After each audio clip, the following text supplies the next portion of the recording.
আমাকে বৃষ্টি বলো সুক্রোজ বিশ্লিষ্ট হয়ে তৈরি করে ম্যাম গ্লুকোজ ও ফ্রুক্টোজ। আচ্ছা একদম ঠিক, গ্লুকোজ ও ফ্রুক্টোজ। অভিজিৎ পাল বলো টায়ালিন স্টার্চকে বিশ্লিষ্ট করে তৈরি করে মল্টন। আচ্ছা তুমি বলছো মল্টোজ না মল্টেজ? মল্টোজ মানে সি, তাই তো? হ্যাঁ ঠিক আছে, টায়ালিন স্টার্চকে বিশ্লিষ্ট করে তৈরি করছে মল্টোজ। কিন্তু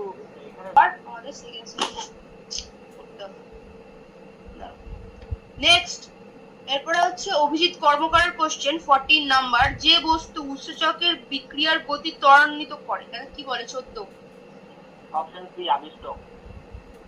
এটা হচ্ছে আবিষ্টক, একদম ঠিক।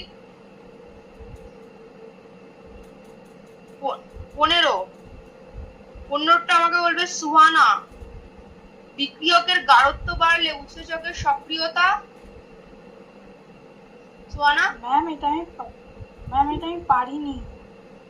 ওই যে আগের দিন আমরা করলাম, বিক্রিয়কের গাঢ়ত্ব যদি বাড়ে তাহলে উৎসেচকের কে হাত তুলেছে? অভিজিৎ হাত তুলেছে, বলো। ম্যাম একটা নির্দিষ্ট মাত্রা পর্যন্ত বাড়ে। দেখো, বিক্রিয়কের গাঢ়ত্ব বাড়ালে উৎসেচকের সক্রিয়তা, যে বিক্রিয়কটা রয়েছে তার গাঢ়ত্ব তুমি বাড়িয়ে দিচ্ছ, ঠিক আছে, অনেক বেশি গাঢ় করে দিচ্ছ, তাহলে উৎসেচকের সক্রিয়তা কি হবে? একটা নির্দিষ্ট মাত্রা পর্যন্ত বাড়বে, একটা নির্দিষ্ট মাত্রা পর্যন্তই বাড়তে পারে, তার অপটিমাম।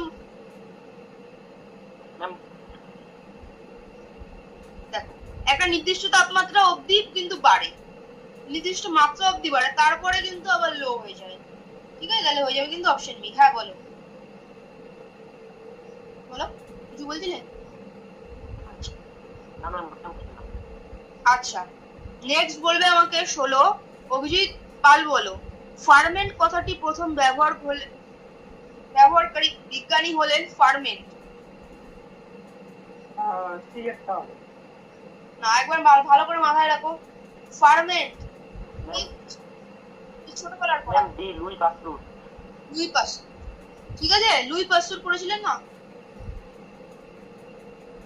আচ্ছা বৃষ্টি বলো 17টা উৎসেচকের প্রোটিন প্রকৃতি আবিষ্কারকারী বিজ্ঞানী হলেন, বৃষ্টি বলে দাও 17।